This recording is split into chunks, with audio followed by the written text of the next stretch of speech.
नमस्कार साथियों, आपका हार्दिक स्वागत है मेरे यूट्यूब चैनल पर। पिछले कुछ वीडियो में अपन ने कारक के बारे में, कर्ता, कर्म और करण, तीन कारकों के बारे में अध्ययन किया। आज हम जो अध्ययन करने वाले हैं उस कारक का नाम है चतुर्थी संप्रदान कारक। चौथा कारक जो है संस्कृत व्याकरण में वो है चतुर्थी विभक्ति यानी कि संप्रदान कारक। आज अपन इस वीडियो में संप्रदान कारक को पूर्ण तरीके से बहुत ही अच्छे सूत्रों के माध्यम से अध्ययन करने वाले हैं। अतः आप इस पूरे वीडियो में बने रहें और अंत तक इस वीडियो को देखें और मुझे फीडबैक दें। अपन क्लास चालू कर रहे हैं। अपन ने पिछले वीडियो में कर्ता, कर्म और करण के बारे में पढ़ लिया है। आज अपन पढ़ रहे हैं संप्रदान कारक के बारे में। तो मैं आपको बता दूं, संप्रदान यानी कि पहला सूत्र जो इसका लगता है, पहला कर्मणा यम भी प्रेति, कर्मणा यम भी प्रेति संप्रदानम प्रेति स संप्रदानम।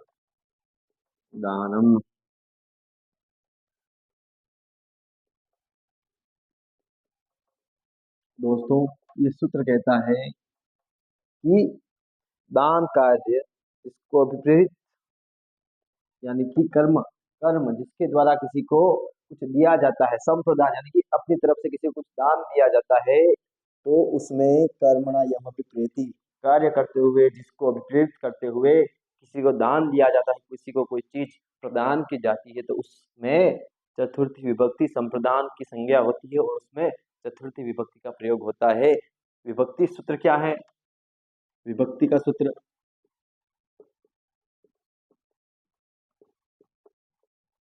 विभक्ति सूत्र क्या है लगता है इसमें दोस्तों? तो चतुर्थी संप्रदाने, चतुर्थी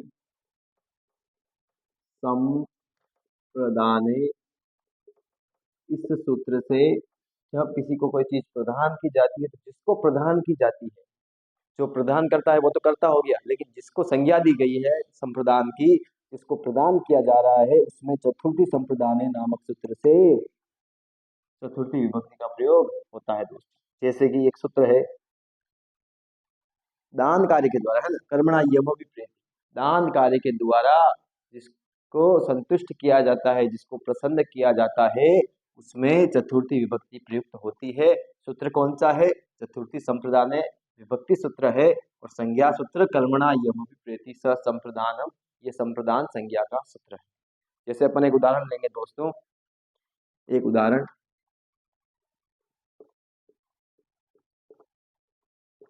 राजा ब्राह्मण को गाय देता है।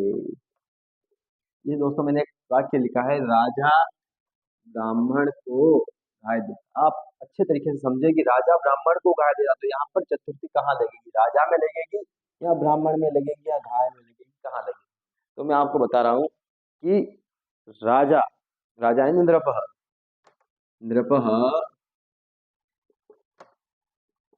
ब्राह्मणाय, ब्राह्मणाय घाम ददाति, घाम यानी धेनु,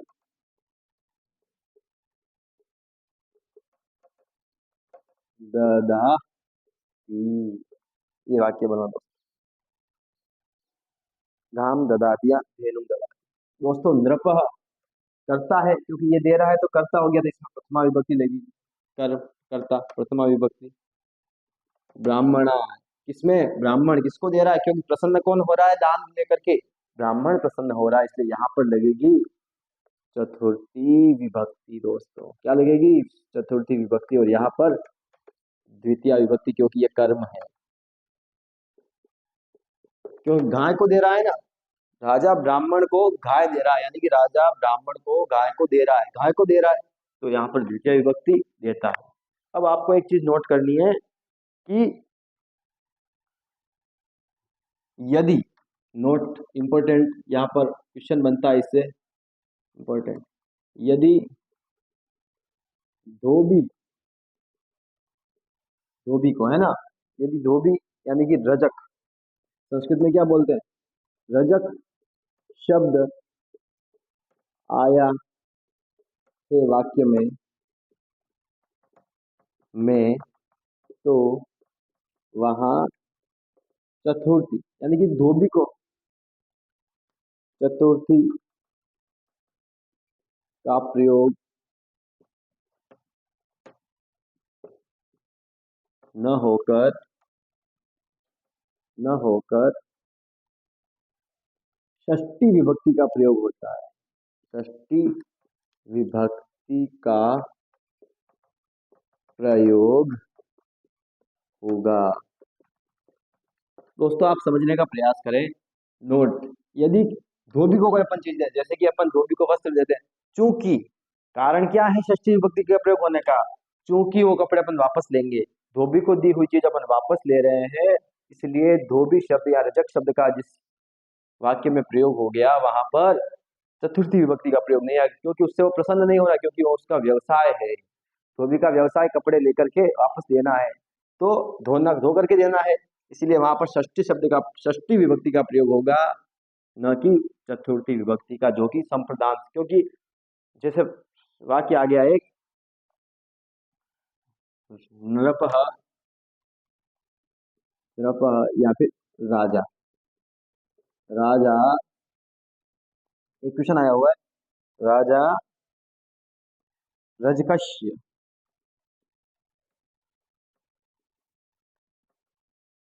वस्त्रम ददाति, राजा धोबी को वस्त्र देते हैं। देखिए दोस्तों, राजा धोबी को वस्त्र देते हैं, तो धोबी रजकस्य षष्ठी विभक्ति का प्रयोग हुआ है।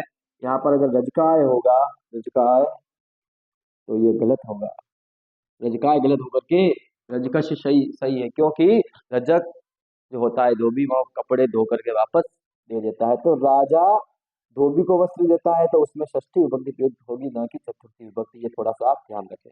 अब देखिए कुछ एक और, पहला सूत्र अपन ने पढ़ा, कर्ता के द्वारा कोई कार्य होता है, उससे जो प्रसन्न होता है कुछ देने से, वहां पर कर्मणि यववृत्ति संप्रदानम सूत्र से संप्रदान संज्ञा होकर के चतुर्थी विभक्ति का प्रयोग होता है।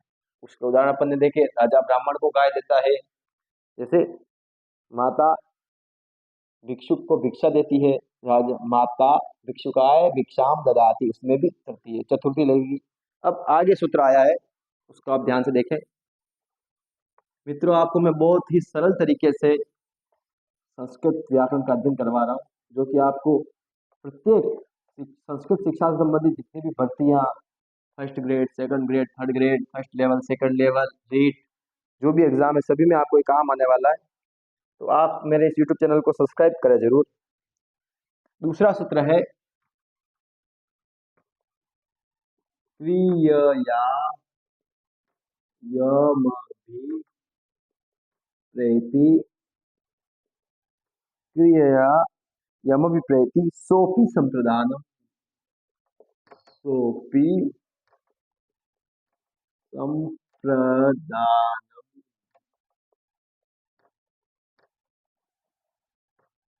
क्रियया यमभिप्रेति सोपि संप्रदानम। ये क्या कहता है? तो पहला क्या था, कर्मणा यमभिप्रेति ससंप्रदानम, और दूसरा कहता है क्रियया यमभिप्रेति सोपि संप्रदानम, यानी सपि संप्रदानम, यानी कि क्रिया द्वारा, इसका अर्थ होता है क्रिया के द्वारा द्वारा अभिप्रेरित या प्रसन्न किया जा रहा है, करने पर भी संप्रदान संज्ञा होगी, संज्ञा होगी। क्या कहता है? क्रिया के द्वारा अभिप्रेरित या प्रसन्न करने पर, उसमें भी पहला था कर्म के द्वारा अभिप्रेरित करने पर, किसी को अपन ने कोई चीज दी तो कर्म किया अपन ने, लेकिन ये कहता है कि क्रिया के द्वारा भी अगर कोई प्रसन्न हो रहा है तो वहां पर भी हमेशा चतुर्थी विभक्ति का प्रयोग होगा। जैसे कि राम रमा को पुस्तक देता है, राम रमा को पुस्तक देता है। क्या सूत्र है? राम रमा को पुस्तक देता है, यानी कि इसमें क्रिया क्या की है? राम ने पुस्तक दी है, क्रिया। इसने कुछ काम नहीं किया, सिर्फ दी है पुस्तक, ऐसा नहीं उसको ज्ञान दे दिया, लेकिन पुस्तक दी है तो उसमें भी लगेगा जैसे राम, प्रथमा लगेगी राम रमायै, पुस्तकम में द्वितीय लगेगी पुस्तकम, क्योंकि यह कर्म है, क्रिया है, ददाती देता है, तो यहाँ पर चतुर्थी विभक्ति लगी रमाए। कहाँ पर? रमा को प्रसन्न हुआ ना, प्रसन्नता कौन हुई? रमा को हुई प्रसन्नता, इसलिए रमा शब्द में चतुर्थी विभक्ति लगेगी। राम रमाए पुस्तकम ददाती। आगे एक और उदाहरण देखते हैं अपन। वह बालिका, उदाहरण है ना, एक और उदाहरण, वह बालिका मुझे कलम देती है, मुझे कलम देती है। वह बालिका मुझे कलम देती है, यानी कि इसमें कर्ता कौन है? वह बालिका है तो सा, वह बालिका है तो सा बालिका मुझे, तो मह्यम चतुर्थी क्या लगेगी? मुझे की चतुर्थी क्या होती है? मह्यम। क्या होती है? मह्यम, आधा मह्यम कलमम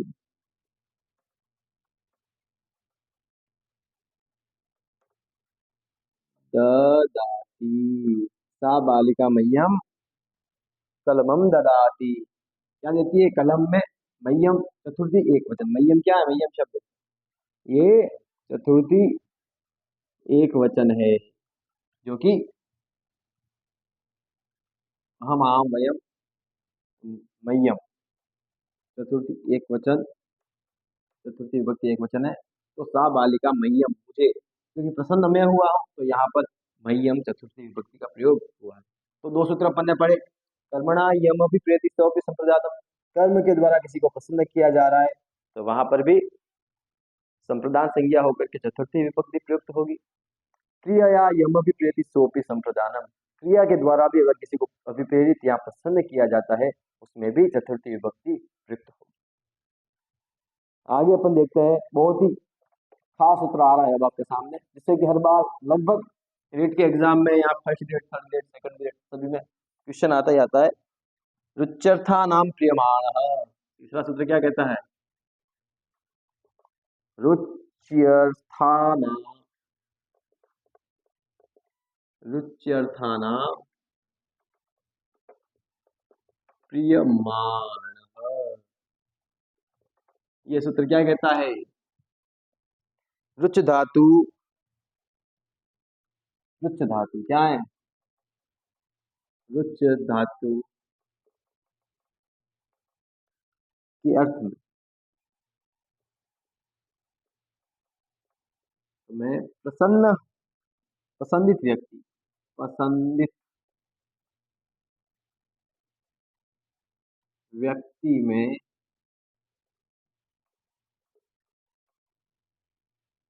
चतुर्थी विभक्ति प्रयुक्त होगी। ये नियम क्या कहता है?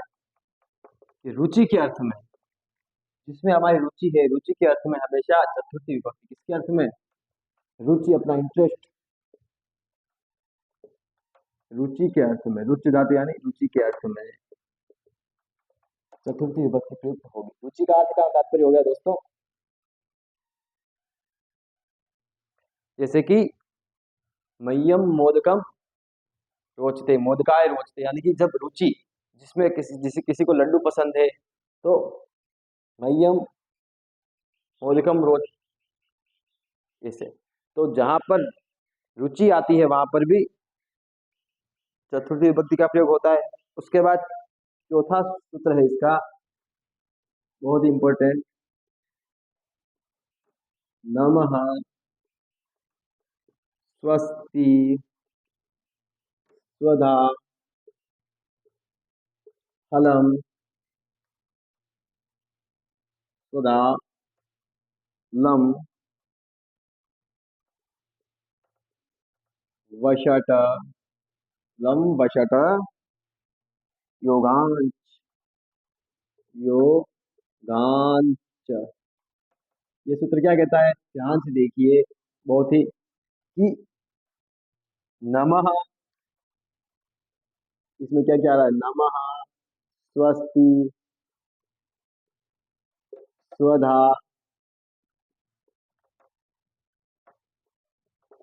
अलम, अलम यानी पर्याप्त, अलम यानी और वशक,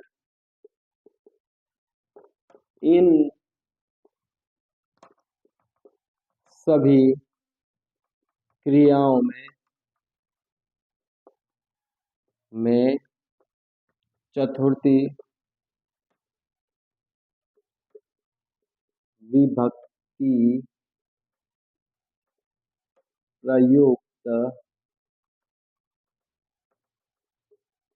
होती। ये सूत्र कहता है कि नमः स्वस्ति स्वधा अलम वषट, इन सभी क्रियाओं का प्रयोग यानी इन सभी धातुओं का प्रयोग जहां होगा वहां चतुर्थी विभक्ति का प्रयोग होता है। जैसे कि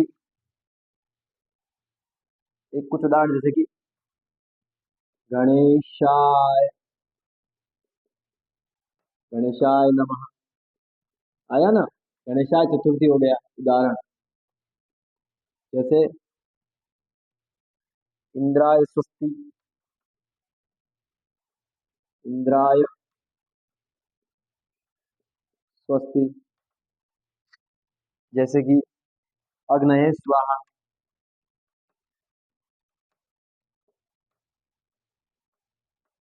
अग्नये स्वाहा। यहाँ पर ये जो शब्द है ये सब चतुर्थी विभक्ति है। फिर पितृभ्यः स्वधा,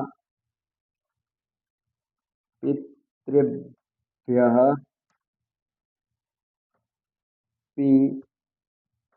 पितृभ्यः स्वधा। उसके बाद इंद्राय वषट, वषट। तो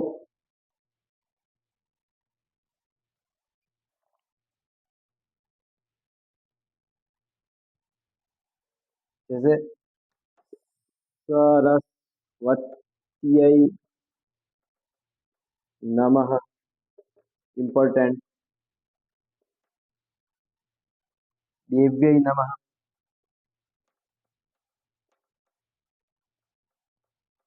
नमः। तो देखिए आपने जान लिया कि गणेशाय नमः, शिवाय नमः, इंद्राय स्वस्ति, अग्नये स्वाहा, पितृभ्यः स्वधा, इंद्राय वषट, स्वस्ते नमः, देव्ये नमः। इन सब में नमः स्वस्ति स्वधा अलम वषट, इन सब धातुओं का जहाँ प्रयोग होगा, क्रियाओं का जहाँ प्रयोग होगा वहां पर भी चतुर्थी विभक्ति का प्रयोग होता है, संप्रदान कारक का प्रयोग होता है। आगे इसका, अब इसमें एक नोट दीजिए दोस्तों आप, यहाँ मैं आपको बताता हूँ कि अलम,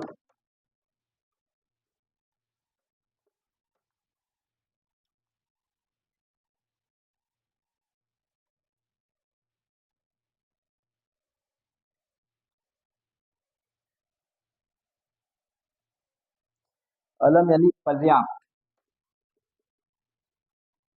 अलम के दो अर्थ होते हैं, पर्याप्त और निषेध। तो पर्याप्त, जहां पर इसका अर्थ पर्याप्त होगा वहां पर तो चतुर्थी लगेगी, और जहाँ निषेध के अर्थ में अलम का प्रयोग होगा वहां पर तृतीया विभक्ति लगेगी, तृतीया विभक्ति प्रयुक्त होगी। यानी कि अलम, अलम का तात्पर्य दो अर्थ निकलते हैं अलम के। एक तो होता है पर्याप्त और एक होता है निषेध। जैसे कोलाहलम क्या है, विवादेन अलम। तो विवाद मत करो, क्योंकि निषेध आ रहा है तो वहां पर विवादेन आएगा, विवादाय नहीं आएगा। विवादेन अलम यानी कि विवाद मत करो।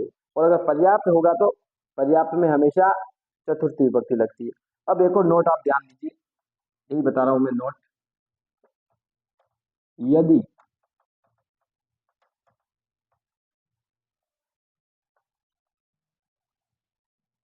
यदि जो नमः क्रिया है ना, ये जो नमः, गणेशा नमः के साथ कर्ता और कर्म दोनों आ रहे हैं। कर्ता व कर्म दोनों का प्रयोग है, तो वहां पर द्वितीया विभक्ति लगेगी। विभक्ति लगेगी। यानी कि ये नोट कहता है कि यदि नमः अकेला है, जैसे श्री गणेशाय नमः, श्री इंद्राय स्वस्ति, श्री अग्नये स्वाहा, ओम अग्नये स्वाहा, तो उसमें सिर्फ अग्नि शब्द आया है और स्वाहा आया है, तो वहां पर चतुर्थी लगी। लेकिन ऐसा आ गया कि सूर्य, राम सूर्य को नमस्कार करता है, तो राम सूर्यम नमस्करोत कुर्वती, यानी कि वहां पर द्वितीय विभक्ति लगी। अगर पूरा वाक्य आया जिसमें कर्म भी है और कर्ता भी है, तो वहां पर नमः क्रिया, ओनली नमः के लिए ना, तो वहां पर नमः क्रिया में द्वितीय विभक्ति प्रयोग होगी नमः के साथ कर्ता व कर्म दोनों के आने पर। अगर कर्ता और कर्म नहीं है तो चतुर्थी और कर्ता और कर्म दोनों आ गए, तो वहां पर द्वितीय विभक्ति लगती है। इसलिए मैंने कहा था ये इंपॉर्टेंट सूत्र है दोस्त। अब अंतिम और पांचवा,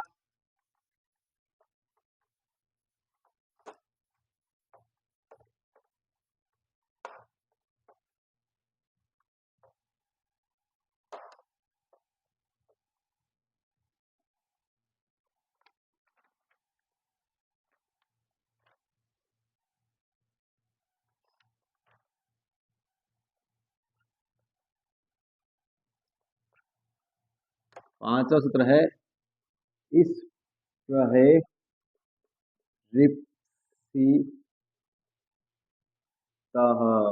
रहे रिप्सितः। ये सूत्र क्या कहता है, रहे रिप्सितः, ये सूत्र कहता है चाहना। स्प्रे धातु का प्रयोग होने पर वाक्य में कर्ता, स्प्रह धातु क्या कहता है, स्प्रह, स्पृह धातु का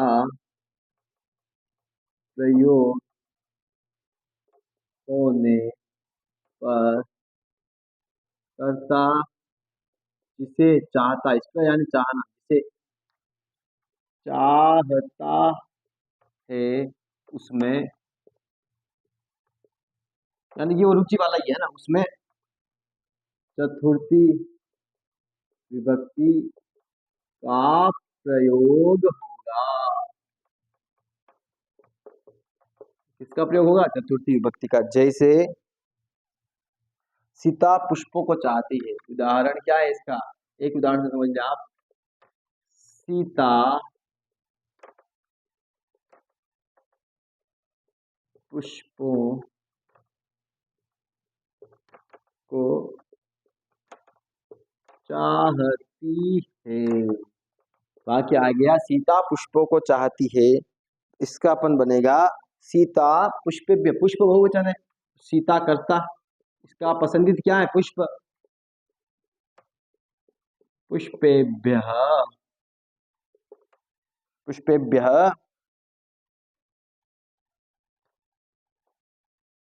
स्प्रयति, स्प्रयति, स्प्रयति, सीता पुष्पेभ्य स्प्रयति, यानी कि सीता पुष्पों को चाहती। छठा सूत्र धारे रुक्तमर्ण, ये भी बहुत इंपॉर्टेंट। धारे रुक्तमर्ण, धारेरुत्तमर्णः। ये सूत्र कहता है द्विधातु का प्रयोग।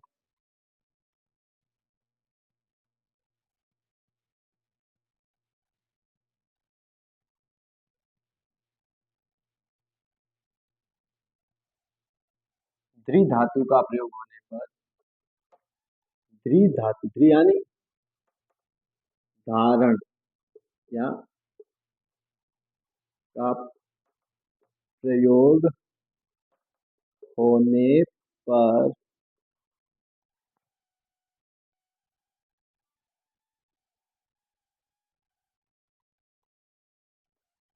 उधार, उत्तम यानी उधार देने वाले व्यक्ति में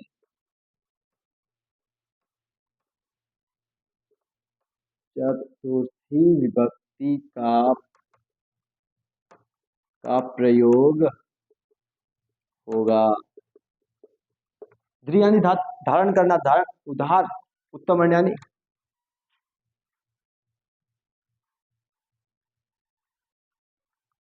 अधमर्ण यानी द्रि यानी धारण करना, और अधमर्ण यानी कि उधार, उधार लेने वाला।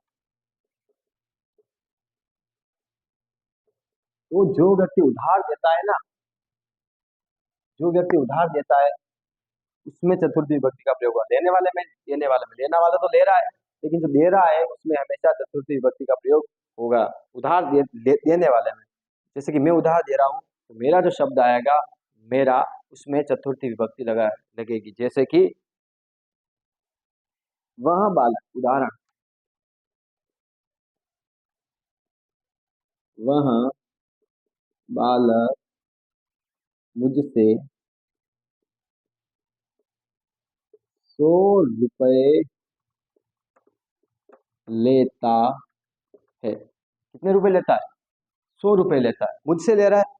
तो यहाँ देखिए आप बाकी कैसे बनेगा कि सह बालक मह्यम, सह बालक, सह बालकम, उसमें द्वितीय लगेगी क्योंकि वो ले रहा है। सह बालकम मह्यम, मह्यम शतम, शतम यानी 100 रुपया कहानी, लिखो या नहीं लिखो एक ही बात है। रुपया कहानी शतम, रुपया का कहानी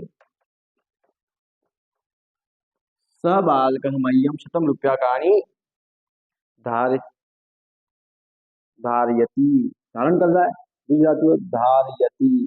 वह बालक मुझसे 100 रुपये लेता है या 100 रुपये धारण करता है। यहाँ पर अपन रुपया कहानी लिखे ना लिखे ये ऑप्शनल है। शतम धारयति भी लिख सकते हैं, बिल्कुल सही है बात। शतम मह्यम, क्योंकि मुझसे ले रहा है तो मह्यम। जैसे मैं तुम्हारे से 1000 रुपये लेता हूँ, इसका वाक्य बनेगा अहम तुभ्यम, अहम मैं, तुभ्यम यानी तुमसे, सहस्त्रम धारयामी, मैं तुमसे 1000 रुपये ले रहा हूँ। तुम, तुमसे ले रहा हूँ, तो तुभ्यम में चतुर्थी विभक्ति प्रयोग होगी, त्वम शब्द में तुभ्यम। ठीक है दोस्तों, एक अंतिम सूत्र इसका बाकी रह गया है जो कि मोस्ट इंपॉर्टेंट है, आप ध्यान से पढ़ें। और आप मेरी इस क्लास को दोस्तों, अगर पढ़ाने में कोई त्रुटि हो जाती है तो आप बेझिझक मुझे बताएं कमेंट बॉक्स में कि कोई त्रुटि हुई है, तो मैं उसे सुधार करने का प्रयास करूंगा। क्योंकि मानवीय त्रुटियां हो जाया करती है, तो आप उसे, मैं इस गलती को बताएं ताकि मैं उससे सुधार करूं और आगे से उसका ध्यान रखूं।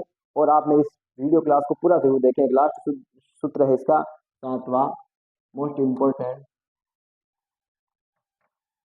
क्रुद्ध, क्रुद्ध, क्रूर, द्रुहे, द्रुहे, क्रूध द्रुहे, श्या, सुया, सुयाथा, सु, याथानाम, याथानाम, यथानाम, यम प्रतिकोपः, यम प्रतिकोपः तस्मै चतुर्थी। तस्मै चतुर्थी। ये सूत्र क्या कहता है दोस्तों? ध्यान से देखिए कि क्रोध, दूह, ईर्ष्या, असूया अर्थों में जिसके प्रति क्रिया हो, क्रोध यानी कि क्रोध धातु, क्रोध, द्रोह, द्रोह या द्रोह, क्रोध, द्रोह,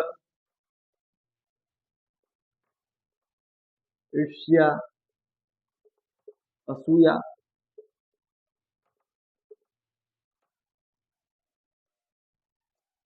धातु का प्रयोग होने पर धातु में जिसके प्रति जिसके प्रति क्रिया हो रही है उसमें चतुर्थी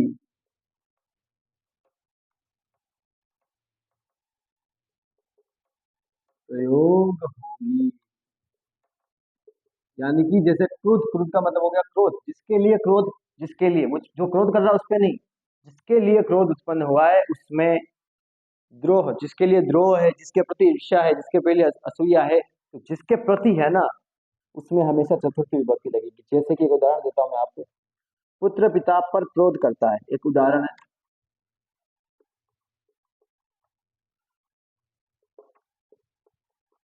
पुत्र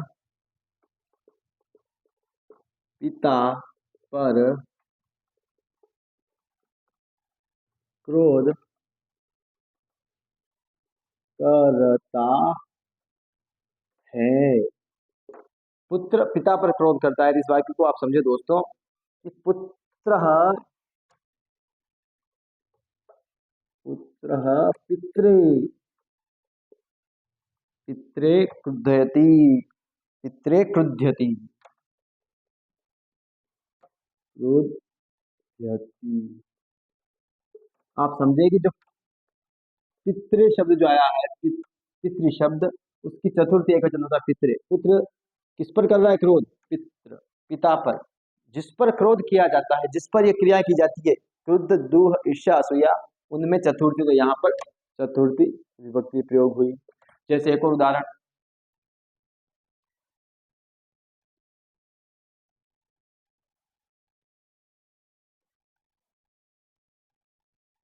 वह मेरे से या मुझसे ईर्ष्या करती है, कोई मुझसे ईर्ष्या करती है, उसमें क्या लिखूंगा? वह, सा, वह मेरे से ईर्ष्या करती है, महिला है तो सा लगेगा, सा मह्यम, यहाँ मुझ में चतुर्थी लिखेगी, मह्यम ईर्ष्यति, ईर्ष्यति, क्या आया? ईर्ष्यति। एक और उदाहरण देख लीजिए आप, दुर्जन राम की निंदा करते हैं, ईर्ष्या, असूया, निंदा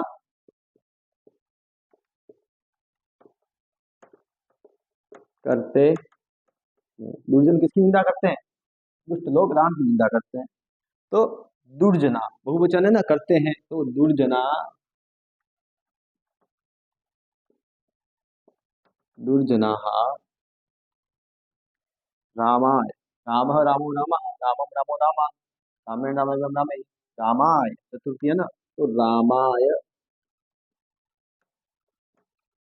यहाँ पर मैं जो लगा रहा हूँ अंडरलाइन, इसका मतलब वहां पर चतुर्थी विभक्ति प्रयुक्त हुई है। रामाय असूयंती, असूय,